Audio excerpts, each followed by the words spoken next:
Dad, remember when you asked me, what do you want to do with your life? And I was like, I want to get paid. Well, right after that, you said, there's no job called getting paid. Really? I said that? Yeah. And that's exactly when I knew. I wanted to go to college.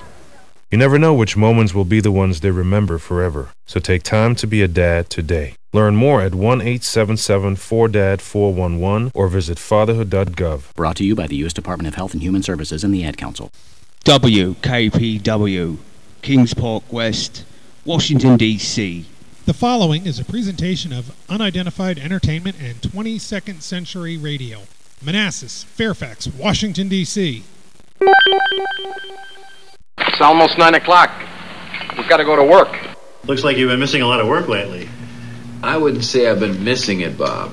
I can't believe we drove around all day and there's not a single job in this town. There is nothing, nada, zip. Yeah, unless you want to work 40 hours a week. Personally, I like the university. They gave us money and facilities. We didn't have to produce anything. You've never been out of college. You don't know what it's like out there. I've worked in the private sector. They expect results. I like animals. Maybe I'd be a vet. An evil vet? No. Maybe like work in a petting zoo. An evil petting zoo? You always do that! You're listening to Time and Space on 22nd Century Radio. Some abductees, and not all of them, and at the same time or anything like that, but some of them actually see things in the sky sometimes, and other abductees, I'm convinced, somehow are taken and no object is ever necessarily seen over their house. Otherwise, MUFON would be receiving literally hundreds of reports every day about low hovering UFOs over homes that were just seen by a neighbor who happened to get up to walk around the house or take the dog out or something and saw something hovering over their neighbor's house who's an abductee. But we don't get many of those kind of reports. So what the hell is going on? Nobody's seeing it, and with the person remembering being taken up with a beam into a craft, and nobody's seeing that. Just like you said, that is mind-boggling. Yeah, it really is. And unless a person posits, as people do, that absolutely nothing is going on with abductions, it's all a mental phenomenon, that would explain the data, some of the data. But people are actually missing, and yet we're just not seeing those objects. When I lived in Crystal City, Virginia, which is where the patent office used to be located, right by National Airport, the streets were well lit, and yet there were large apartment buildings up and down the street that I lived on, including the one I lived in. And at any time of the day or night, there was traffic on the road I lived on there, Eads Street. Any time of the day or night, people were going by and it was well lit.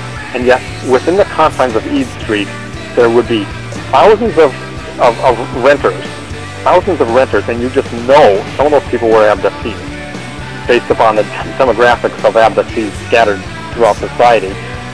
But yet, I never heard reports of, wow, a UFO was hovering over the apartment building down the street. Never. But yet, you just know that there were some abductees in those buildings. How is that? Now, back to Time and Space with your host, Mike Smith. Let me move into sort of the current state of things, what MUFON's dealing with and others, and sort of the point of the show that I'm trying to do here is this idea that if we maybe not so much get the word out, because I don't want to put it that way, but I think that there's a lot of high school students, college students, very intelligent young people out there that literally speaking do not know what to do with their time and their energy. And even if it's just a resume builder for some experience, one of the things I'd really love to come back to you as frequently as possible if you've got anything to offer on this. What type of jobs, what type of people are you looking for? Internships, anything that if I could give you a reservoir of people to feed to these positions, do you guys have a list of positions and jobs and things sort of ready to go that you'd be interested in? Where would you direct those people to? Where would you apply for some of this stuff? That's a really profound question, and I know I suppose it is, right? We talked about this a little bit before, because there's no easy answer to that. First of all, the easy part of that, actually, is that there are no jobs in ufology. If a person says, I want to grow up and be a UFO researcher. Yes.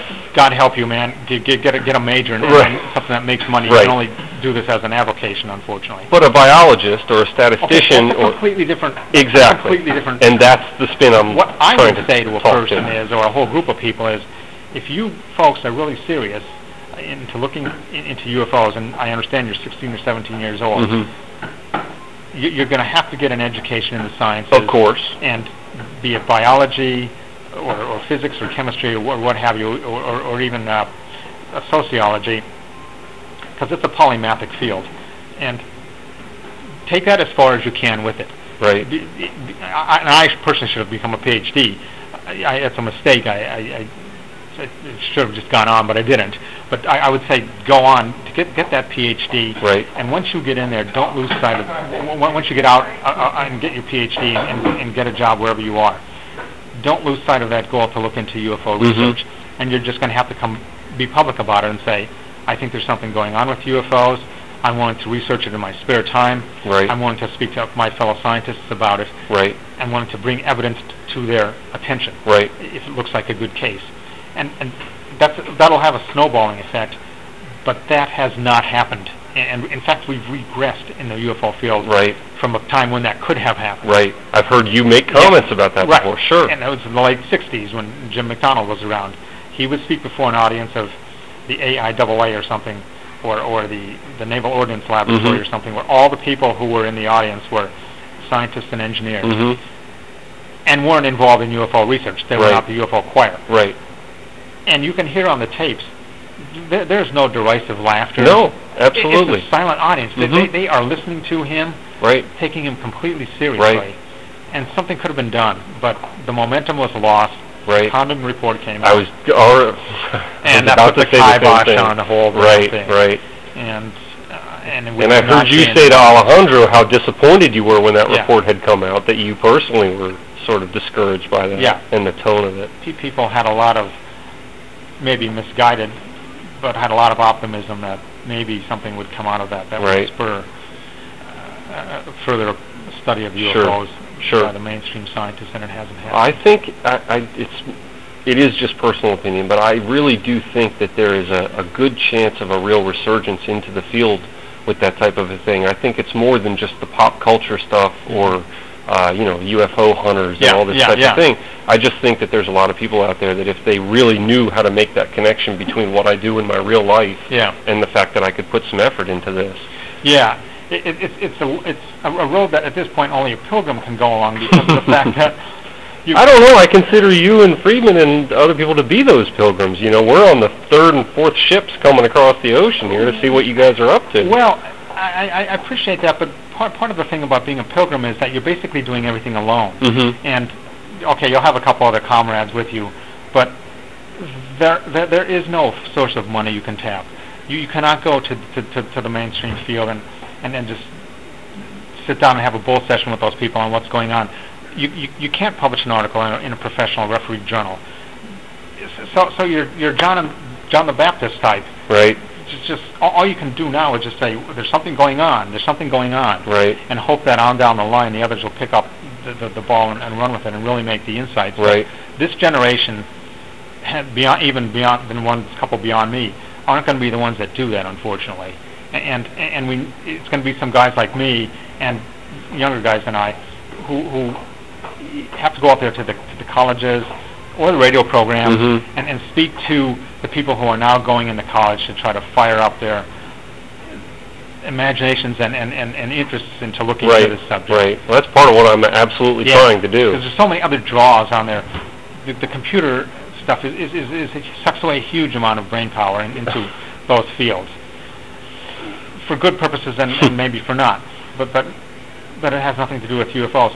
Even engineers in aerospace, they're having trouble attracting young people to study aerospace and to get involved in the space program and cutting-edge aviation technology. Right. All the people who have the expertise in those organizations, like Boeing and McDonnell and some of the big companies, they're all guys in their 50s and 60s who could be retired, but they hold all this knowledge, and there's not too many young people coming up behind Well, them. now, see, that's very interesting that you'd make that specific point, because one of the things I was going to say, and that I've noticed personally, I mean, I work as a technical writer for a defense contractor, and I'm very busy during the day doing my thing, but I also have some of the news websites up and keep an eye on it, and it seems to me there's just been a wave of all of these discoveries right here in our own solar system. This stuff with the moon probes and the oceans on Europa and that extra massive ring around Saturn. And I mean, how do you explain that all of these things are suddenly sort of surfacing, and there seems to be almost a resurgent interest in it? I mean, at least the media seems to think that it's interesting. They're tremendously interesting things. And one of the things that I have done in addition to following UFOs, I've had a tremendous interest in the space program. Yeah, you work on satellites or something, right? Yeah, at the Patent Office. Patent Office, right. I do, and aviation stuff. But, heck, and I'm not tuning my own horn here or anything, but, man, I followed those Apollo moon missions avidly when I was a kid. Right. And we even got in to see the Apollo 15 launch as press people at the press site. And that must have been something. I've interviewed Von Braun. I've talked to Wally Schirra. Really? I've met a lot of those guys and talked to them a long time ago. Right. But that is another tremendously important field, and the young people, male and female alike, aren't attracted to it in droves like they were in the 60s, where, wow, it was exciting to be part of something that was going to open up a new world, the moon. And now it's almost like, well, we've been there and done that. Moreover, we've been a lot of places because I've seen it on in incredible special effects movies. Right. The reality of it isn't turning them on. Right. What space travel really Right, is. I agree. Right. It's not Star Wars. Right. It might be someday, but Right. it's not that now. Everybody's just kind of sitting there. It almost seems, at least some people are sitting there waiting for the the big 3-mile wide saucer to appear. Right, exactly. Independence Day to happen. Right. Yeah. It ain't happening. Like, wow, Constellation spacecraft, the Orion. Wow, Right. 3 guys are going up, or 6 guys are going up in a capsule again, or whatever it is. Right. Wow, that's kind of boring. Didn't they do that in this movie? Wow. Right. And it's Even the space shuttle launches and landings are sort of just these rotating news stories. Yeah. And to me, that's another frontier that I think ties directly into UFOs. I think if we find out certainly. UFOs, it's going to affect tremendously what our civilian space program could be. Right. Now, what humanity could be. Do you give any credence to any of this, the Jim Mars work and some of these others who are talking about bases on the moon and all of these? No, I don't. I don't give any credence whatsoever to that. To be frank with you, because I find it a little hard to believe, but I try to keep an open mind and hear what they have to say. You have to just think about it a little bit. Look at the, and you would know this, the tremendous infrastructure that was required to get 3 guys to the moon. Yes. At the end of the Apollo missions, it was estimated that it was costing something like $400 million for one Apollo mission. So Apollo 16 might have cost $400 million. Thousands of people had to be deployed during the mission to get those guys there and back. Right. And just imagine putting a base on the moon. The number of people, the industry involved to make the equipment would be tremendous. I can't even envision a way. Even just ferrying the materials up and all these types of things, sure. Or making it on the moon, you can't hide that. Right. You can't hide something that might have crashed at Roswell. Right. You can quickly contain that. You can't hide a moon base. Right. Right. You got to use chemical rockets to get up to that thing at this point, unless you go out into the whale blue and say, oh, they've got anti-gravity that they discovered from Roswell. Right. So they don't. Okay, I would concede the point then that maybe we do have a base on the moon if you're gonna go off and someone says that. I can't disprove that. Right. It's unfalsifiable. Right. But if you just stick to what we know about rocketry and astronautics and making spacecraft, it requires a lot of people for a long time. Sure. To get even just a little capability. Right. Right. We're lucky just to be able to get some probes up there. And Lucky, exactly. Crash them. Look at the effort just to make the space station. Sure. And how many years that's been going on. Right. So I don't think that at all. Right. I'm sorry, I'd gotten a little bit off track here. That's a very good point, and that's what I wish those people would, who are otherwise smart people, would just use a vote. They sort of lose it there. I wish they'd become more analytical. Right. Right. Use their common sense. I was listening to an interview with him from back in March, and the thing that I almost drove off the road when I heard this was the idea that you were working in Virginia. And I don't think, I'm sure you're familiar with Jeff Peckman and the sort of grassroots approach that he's taking and the things that he's trying to accomplish. It occurred to me that this was important because it's one thing to hear about Roswell, New Mexico, or Rendlesham Forest, or all these other places. It's a whole other thing to hear about your own backyard. And I think there's a lot of people out there, whether they're involved in the field or not, who aren't aware that this goes on in their backyard, aren't aware that there's cases in Virginia, that there's... Where are the cases in Virginia coming from? And you know, in a sort of generic sort of a way, who are the people that are reporting these things, and what's happening in the state of Virginia that well, I'd say I'm sure people aren't aware of? Yes, the cases come from really all over. The whole state has been pretty active. Right. Considering the geography, I think we're more active than the average state for the square meters or whatever. And we have a lot of activity in central Virginia, Roanoke, Lynchburg area. That seems just recently, I just see that as a pattern of a lot of people complaining or whatever, that they've had close encounters or they saw something. They're not really sure what happened. There's a jump in time. I mean, there's a lot of people. Just this past week, I had somebody call from Roanoke that was really upset. And that seems to be a hot spot. Now, Cameron, where you work, you know, you make your garden. So Cameron Pack is out in Virginia Beach, and he just kind of jumped on the scene about 7-8 months ago, and he's just coming on strong, a nice young guy with lots of energy. And one thing I, covet, he has the time. Right. He's only, he's a young guy, he's working part-time, and he has the time to devote to really do a good job. He's really stirred up a lot of good information about Virginia Beach. He went to his local police department and said, hey, do you have any UFO reports? Which 99 times out of 100 they're going to say, no, get out of here. Yes. But they said yes, and they pulled a file out. And they started sharing with him. And then there were older cases they said he'd have to FOIA for, and so forth and so on. And he went to some other police departments, and it sort of had an organic growth pattern. Right. And in so doing, he's met a lot of police officers, and of course Virginia Beach, that whole area is kind of military. Oh, but sure. He's run into a lot of security people, a lot of military and ex-military people, and ex-police officers and so forth that have had really good sightings. And apparently back in 74, 75, there was a real wave going on in Virginia Beach. Oh. And I was not really that aware of that, but he began saying, oh yeah, everybody there says there was a wave, there's a lot of activity. And he uncovered a police officer that had an old Polaroid that he took of a daylight disc. Granted, it's a very small object in the sky. Sure. But he's never let anybody analyze it or do anything, and he still won't release it to have anybody analyze it. So it's hard to work with those kind of cases because they expect you to, escort them to some kind of lab, and they don't lose sight of the artifact, and that's hard to accommodate, obviously. But, another thought process we had, and I was asking Dr. Bruce Maccabee, who's a good friend of ours. He used to be the main guy from MUFON that looked at, media, digital media, videotape, and still pictures and so forth. Right. And he's basically semi-retired at this point. He moved to Ohio, so he moved out of the greater Washington area. But he played piano at our wedding. He's a good old friend. Oh. And and I did send him a couple cases just on the fly, so don't waste a lot of time, because I know he's retired, and I don't want to bug him. Sure. So, but I did send him, that case got sent to him, and another case where somebody had captured sort of a daylight disc-looking thing. We were trying to figure out what it is.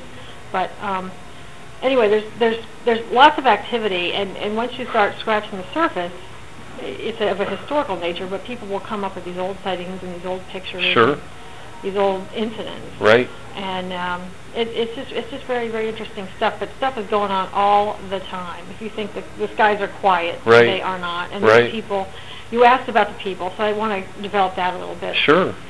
They are from every walk of life. I remember many years ago, I'm talking, gee whiz, it must be 17 years ago, a long time ago, 18 years ago, and I saw on the cover of the Washington Post magazine a guy standing in shadow, with a big shadow hanging out, you couldn't really see his face, and it says, a government lawyer with a deep, dark secret. And I thought, he's an abductee. I just thought that to myself. Right.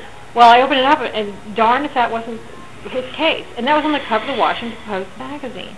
And that fellow, I did not know this because I didn't know. I'm sorry, did you say the cover of the Washington Post magazine? Washington Post magazine had that the Sunday paper. Okay. And I just had a feeling that that's what he was going to say. Right. He was kind of wistfully looking sort of at the sky, and the sun's in a weird angle. Right. I thought that might be true. And it turns out to be true, and he has since moved out of the area because he got really ridiculed. I mean, the elevators would open in his building and people would start snickering. Oh, gosh. But he was, he did sort of come out, and he did work with the Fund for UFO Research. My husband Robert was, he's still the secretary-treasurer for the fund. They're not as active. Right. But at that time, it was in full swing, and all kinds of projects were going on. Sure.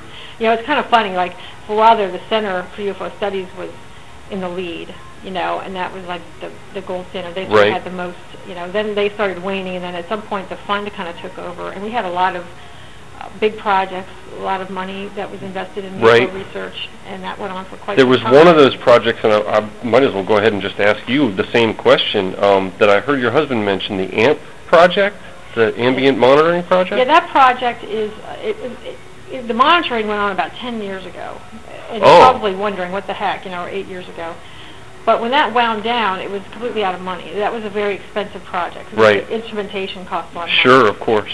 And then when that wound down, we had all this data that was probably subtle data. There was not this huge aha signal. Sure. You know, it was subtle data. And that data needs to be looked at by somebody that's, you know, PhD statistician. He had said the same thing in the interview, right? Quite a massive amount of data along many different axes and all that. So it's a big undertaking. Right. So I think someone worked on it last summer, but it's one of these things where, you know, you get somebody with the qualifications, and then, you know, they're free for the summer because they're in the academic world. They can take a month and sort of do what they can. Right. But we're sort of at a standstill there. I know that we were collecting money for that, and it's everyone's heart is to complete the project and see if there's a subtle signal in there. Right. But it's interesting. I spoke to a professor the other night. I'm trying to get into a master's program, and I spoke to a professor the other night about resume building and just experience. And although it wasn't directly connected to this field, the point was gaining experience. And one of the things that I was going to talk to both of you about was the idea of trying to find a way to get new blood into the field, or especially with younger people who are just wandering around looking for opportunities, and especially college students who give you that pat answer of, I don't know what I want to do, or I don't know what to do with myself. It just seems to me if they knew that the opportunity was there to put some time in, and that they could put it on their resume later and contribute some of their effort. And you get, of course, you know, college students, you got tons of intelligent young people running around out there that just don't know what to do with their time and energy. And if we could steer some of them towards the field, I think that would really be a big boost. There's anything you want to do is available in the UFO field. Right. Whatever you're. That's one of the problems. It's one of the good things and one of the bad things about it. It's a multidisciplinary thing. So you need biologists and physicists and all types of different investigators and journalists and whatever else, We once had, it turned out to be probably false, but we had an abductee, somebody we feel that truly was a UFO abductee, who had a piece of metal come out of her nose, and the suspicion was maybe this is actually an implant. Mm-hmm. So we went the whole 9 yards with that, with the fund, and you know, it cost like $6,000, but we had a retired, he had been a doctor and a pathologist. He also had a PhD in physics. Right. And he ran a lab. And the main thrust of it, of what they do, was things for court. You know, so everything had to meet a certain level of. Of course, right. I'm very familiar with all that type of thing. About, sure. You know, taking the case and documenting it properly so that nobody would be concerned about it fell in the wrong hands or whatever. Right. So I went through that whole rundown on that. Now it turned out to be what he considered to be a normal thing in water, such as it was a little bead of metal that had broken off of a pipe, he felt. Oh. And you know, she felt she had been sneezing and she was washing her hands under the sink and then it popped out, but he thinks that she just kind of got a little mixed up. It just came out of the faucet. So that was a situation there, because he wasn't able to find any tissue embedded in it. I see, right. So, but you know, that's the kind of stuff you have to do if you're going to follow the science. Right. I do think there are implants. I mean, you know, that we've heard enough about them, and I've had some people that really believe it, you know, that have had that, and I think that that's a real thing, but it's difficult to nail it down. Right. But that's another area of research where it could really be helped Sure. by financial investment in people's time. I'm sure you're familiar with Roger Lear and some of the work that he's done. Lear. He's a little bit of a swashbuckler, you know, a little bit of an entertainer, and you know, so forth. But he is somebody that, talk about how complicated it must be to get the operation theater going with the videotapes and everybody there. Right. I mean, that's a lot of work to coordinate that. Right. So you got your hats off to him there.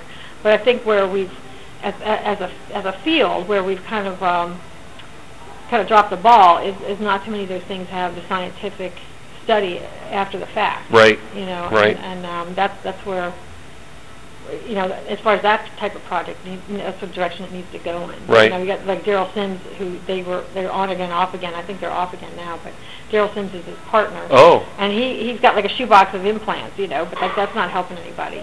You know, we need to get chapter and verse on this. Yeah, sure, and proper sure. handling of right, of of the course, items, you know. of course. But yeah, so there's a lot to be done. But the way to do things properly is a very costly, you know, time-consuming process. And you know, right. we've always been the UFO field has always wanted money. Right. That is one thing that is a little different now. The Fund for UFO Research used to get quite a bit of money for targeted projects, like I mentioned the AMP project, which right. is they used to be called the Abduction Monitoring Project, but they changed the name to something to accommodate a more open-ended view of things.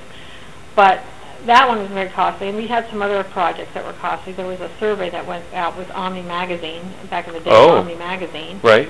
And that went out and got a certain amount of data. Some people said it was slightly flawed or this or that, but the point is, you know, it came out with like 2% of people have had a close UFO experience, which is, you know, kind of astounding. Right. And so that was a piece of data that came out after. That was another expensive project. But now, just to bring it up to speed, I think MUFON now is on the rise. It's kind of eclipsed the other two groups because they have really kind of gone out there and tried to find really practical people for their board and my husband's on the board. But, you know, getting really go-getters and people with IBM, people that can build databases. Sure, sure. You know, people that are empowered to really get the ball moving, and I think they've really done a good job. Nobody's perfect, no organization is perfect, but sure. I think they've really done a good job. And now we have this, what they call the CMS system, the case management system, and every time somebody sees something and records it, you know, puts it in the MUFON website, then, you know, emails are generated automatically, and, you know, the troops can be motivated sure. and to go out. And in the old days, it was state director controlling everything, which can be bad, you know, because, you know, you're on vacation for a week, or, you know, you haven't checked that email for a week, oh no, you know. Right. And so forth and so on. But now it's very good because immediately, 24 hours a day, there's dispatcher watching the stream of events. And when something happens that needs attention, they immediately send somebody out. Now, let me get this straight with MUFON. I'm not entirely familiar with the structure of it. Are there state directors for every state? I mean, do you have That's right. someone in Maryland, someone in Delaware? That's right. And Ron Fink is here. He's the Maryland State Director. Oh. So you could talk to him. Sure. But we haven't, he's kind of new, but, you know, looks like he's coming on strong. He's really organized there with his table. He's you know, he's only been there 6 or 8 months, but he seems like he's coming on strong. The only disadvantage he has, I'm not saying it's a terrible disadvantage, but he's out at Ocean City.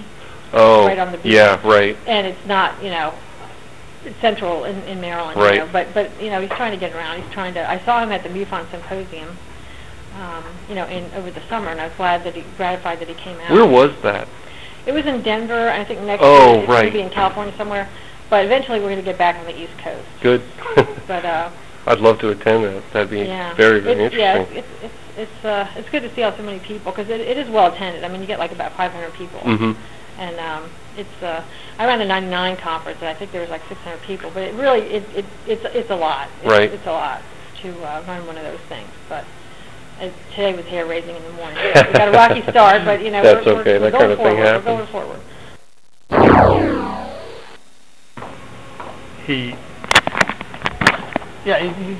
very dedicated to pushing the fact that there's something going on with UFOs. He has a very definite opinion on what they are, sure. ET visitors, and I don't quite go that far, but that's my opinion that they are, but he goes out there and states that that's a fact. Sure. And he's, at least for the person who maybe hasn't had a huge exposure to the field, he's a good starting point to listen to. Sure. And I know that one of the things I remember best about Stanley before I ever knew him, when I was still in college, my mom one day told me that she was going to see a UFO speaker at a local community college, Keystone Junior College in Pennsylvania, and it turned out that Stan was the speaker. And I obviously knew of him at that time, but had never seen him. And 73, 74 time period. And I came back. She went and saw the thing, and she said, "Oh, it was just great. And this man knew everything about UFOs. He addressed it very rationally. He came across very well, had answers, could answer questions, this and that, and the other thing."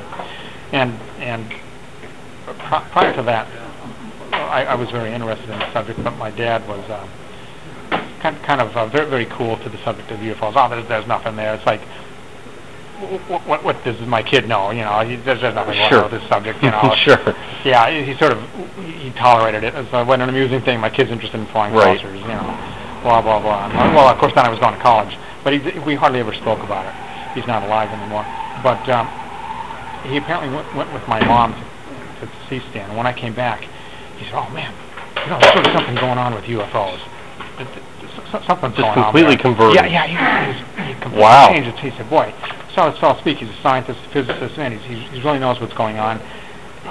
People asked him questions. He was able to cite authorities and answer them all. My dad was an engineer, so he always thought along. Oh, sure. So yeah, speaking the same language. Yeah, almost. exactly. Yeah. And he'd never seen that before. Right. Vis-a-vis the UFO phenomenon, and it didn't change him too much over the intervening years. We never spoke about it much, but he never put it down after that. Oh. Whereas before he would just say whatever he didn't study the subject, but he would whatever he'd heard people say on TV or whatever. Oh, it's just shooting stars or birds or whatever. Like he'd say something like, "That's a lens flare on that picture." Who you trying to kid, you know? Right. Like after Stan, like he never really said anything. He was. That's pretty interesting. Now, see, without going into a big thing about the show that we're doing somewhat the same thing in the way that your dad would have related to this. I think that we're trying to do a little bit more of a grassroots, almost a Jeff Peckman type of an approach, where we're just trying to get out on the street and have that same conversation with what you might call regular people. My co-host, who's with me, as a matter of fact, really before I started on this project, had almost no opinion on the subject, much less any sort of, understanding of it or knowledge of the cases or anything like that. But something about it, as we've worked together for the past few months, he's slowly kind of come around and is at least willing to listen. Yeah. And I think that that's a huge step in the right direction. And I think as a group, if we can continue to have that effect on sort of a general audience, I think it's going to make a big difference in the long run. Yeah, well, all I ask for with the people that I talk with or folks that I address or something is have an open mind. I don't want to talk to someone whose mind is just made up. Right. Actually, I won't talk with a person like that very long because there's nothing I can say that will convince that person. You're almost both wasting your time. Yeah, just sure. Be objective and just admit that if you don't know something, you don't know. You don't know. Don't make up an explanation for which there's no support. Right. Or make up a more ridiculous explanation than the fact that maybe we're dealing with ET visitors. It's to make up some crazy convoluted theory that involves psychology or psychosocial interactions or something where that is more far-fetched than just simple ET visitors is ridiculous. Right. And I just have no patience with closed-minded types. I want skepticism. I want honest skepticism. Sure. And I don't want open-minded. They believe everything. Every light they see in the sky is a spaceship ready to land. That's ridiculous as well. Right. I don't know. You see a lot of both those things. You do. Unfortunately. You do. Right. Yeah, but people sometimes you wouldn't think should be thinking like that. I have a friend of mine who's he's a physicist. He's a PhD physicist, and he's kind of active in. Well, he was more active in the UFO subject. When it comes to magnetohydrodynamics, which I think is his area of specialty, some esoteric area of physics, he gets paid for that. He can do the math. He can understand it. He's very conversant. When it comes to UFOs, he's so open-minded about it, like he loses his scientific training. He forgets what it is to be a scientist. He doesn't apply the rational thought. He's immediately so far out there with. He knows what's going on. He knows where they come from. He knows how long they've been here. What do you attribute that to? I have absolutely no idea. For the life of me, I've no. I mean, I know I'm going to keep coming back to that question over and over with guests, time and time again. I'm blown away by that. I don't understand why people do that. He's got a weird dichotomy in his nature, where when he has to, he can be completely scientific and do the job. Work for a government agency or a contractor and does scientific on extremely complicated PhD level work. Exactly right, and he is a PhD. Exactly right. But then it comes to other stuff that people who aren't PhDs are saying to him, "Hey, where are you coming off with that? There's no evidence for that." Right. And Oh, yes, there is. But there isn't. And it's completely mystified. I mean, do you think it's just some sort of overwhelming desire to believe, or? I would think that would have to be a huge. I know I'm trying to get you to practically read his mind at this point, but in general. I saw him a couple months ago in August, and hadn't seen him for 6-7 years at the MUFON Symposium, and he hadn't changed one iota. and he was arguing on the so-called face on Mars. Right. And I said, no matter how you look at that, the original face on Mars, it's nothing. It's the Viking photos, the original ones, right? Yeah, they've rephotographed them with several probes, right, including lately, and then with some of the latest ones. And it's just the features. It's just a series of hills, right, and rills on the Martian surface, right. A few shadows, and the next thing you know, not there, right. I mean, just admit it, right. Well, you're not looking at that right. You're not missing. You're missing the big picture. Yeah, he's no effect whatsoever. That's incredible. That's incredible. On Friedman, just really one other main thing. The MJ-12 stuff. I've heard interviews with you before where you've commented on Roswell, but I haven't heard you say much about the Majestic 12 stuff. Do you? Yeah. What's your, I don't know, take? Yeah, my take so on to speak on that. MJ-12. Or for that matter, Friedman's work on it. Well, Stan has done the best work of anyone probably, in the sense that he's gone out to the archives, mm-hmm. he's gone through the documents, he's right. spoken to as many of the people as he can who are involved with this or were involved with whatever MJ-12 might be. Right. And he's spoken to people who flew the planes of the people on the yes. MJ-12 list. He's spoken to their widows and children. He's gone to the Truman Library. And I have to respect what he says, because he does approach things with an empirical mind as much as he can. And I'm still, in my own opinion, I don't throw them out the door. I don't throw them away like most of the UFO field. Even a lot of my very good friends in the field no longer think that there's anything to the MJ-12 documents, that they're hoaxes. They know that they're hoaxes.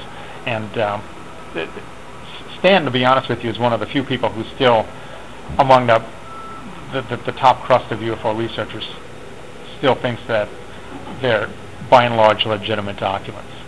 And I'm still on the fence about them. I cannot prove that they're hoaxes. Right. I cannot prove that they're valid as to what they claim to be. But the important thing is I can't prove they're hoaxes. Right. And no one ever has stepped up to really say, I hoaxed the MJ-12 documents. Right, right. And Stan has found a lot of really amazing consistencies between the people who were on the list of the MJ-12 people and what they were doing at certain times in their lives where they were alleged to have been meeting. And right. Right. I read his book. I have a copy of it at home, yeah. and I was fascinated by that. That was one of the things that really got my attention, was the work on the people and those connections yeah. and who they turned out to be. And he's found things that just historians in general didn't know about some mm-hmm. of these people. Mm-hmm. So you have to ask yourself then, if somebody, just say for the sake of argument that it was Bill Moore, though I don't know who, if someone hopes I don't know who it was, but let's just say it was Bill Moore, because sure. he was one of the persons who came out with them originally. Right. Introduced them. Let's say Bill Moore concocted this.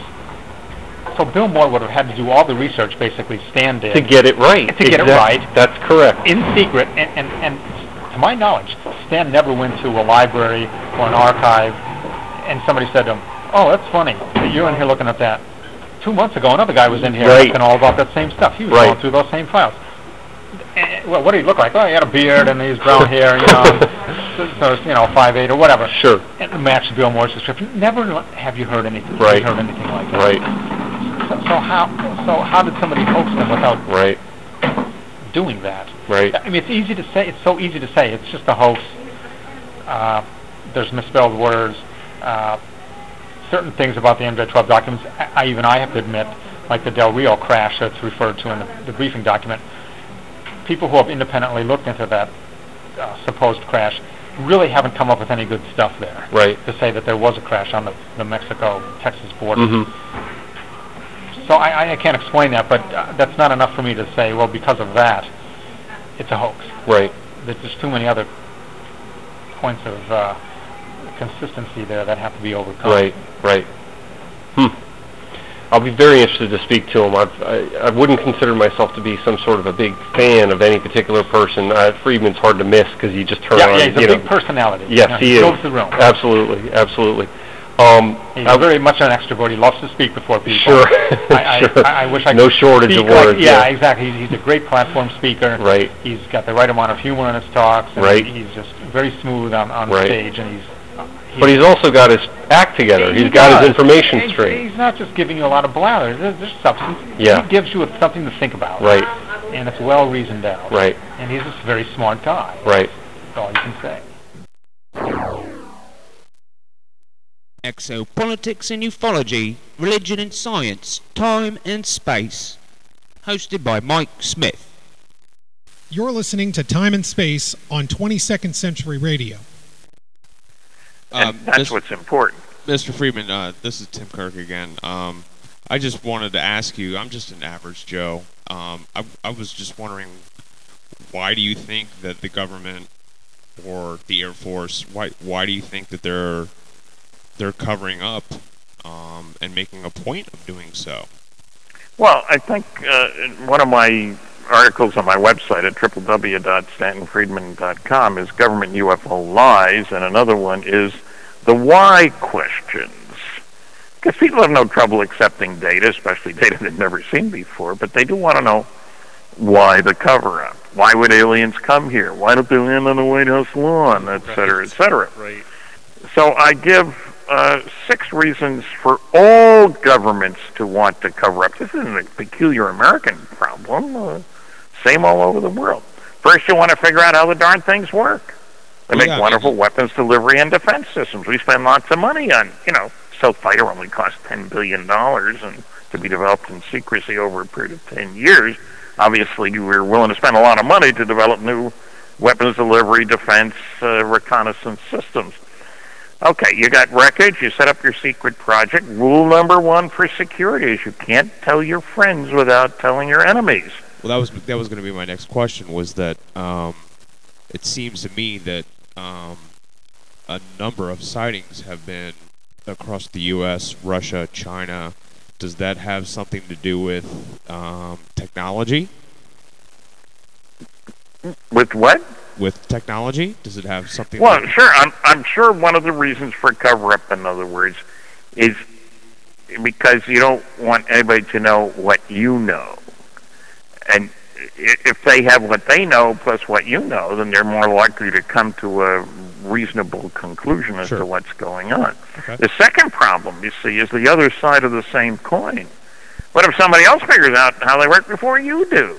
Okay. You don't want them to know that you know, that they know, that you know. We have been playing this game a long time.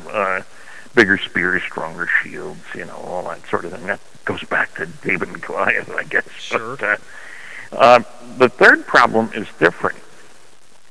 What would happen if an announcement were made by highly trusted individuals around the world? Pretty hard to find any, but I like the Queen and the Pope as my top 2 team, saying that indeed some UFOs are alien spacecraft. What would happen? Well, I think church attendance would go up, mental hospital attendance admissions would go up, and based on 600 college lectures, I think the third thing that would happen, stock market would go down. That goes without saying. Uncertainty is always, and we don't need that right now, you may have noticed. The big thing is that the younger generation, which unlike me was never alive when there wasn't a space program, would immediately push for a new view of ourselves instead of as Canadians, Americans, Greeks, Peruvians, Saudi Arabians, whatever. All these nationalistic labels that we have. And no government on this planet, of which I'm aware anyway, wants its citizens to own their allegiance to the planet instead of that individual government. Nationalism is the only game in town. The basic rule: people in power want to stay in power.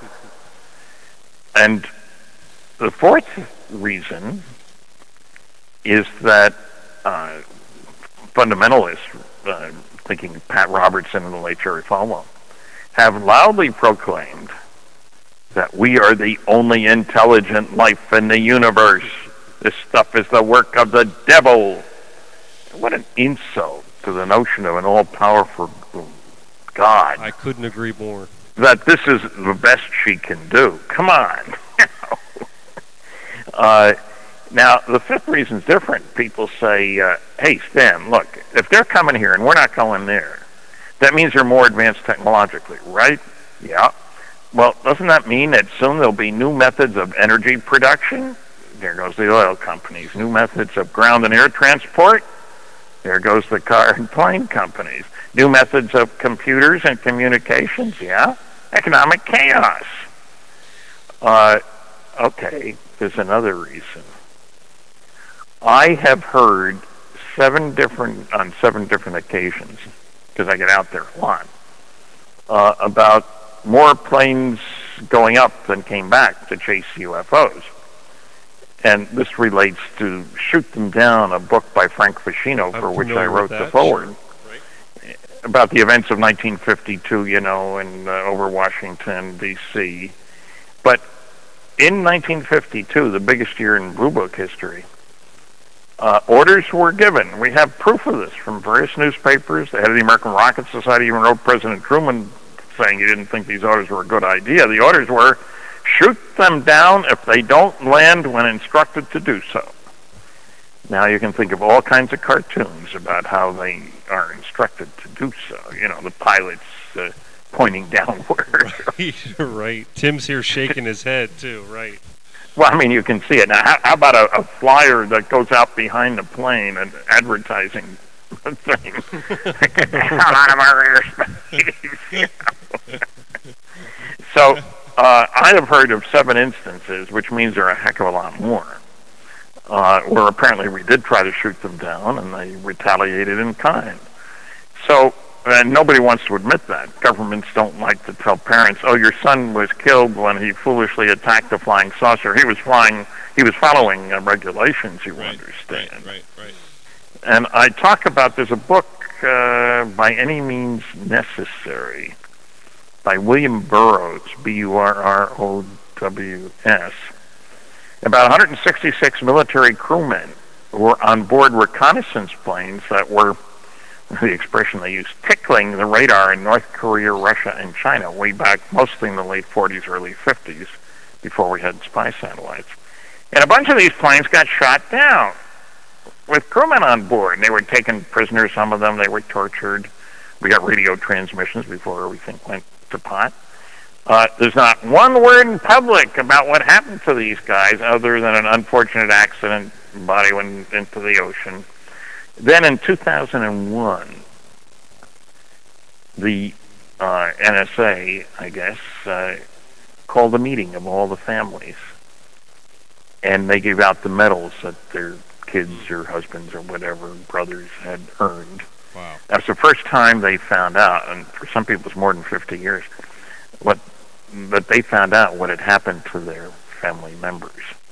So anybody says governments don't cover things up, they wouldn't do that. Of course they would do it. They do it all the time. Lying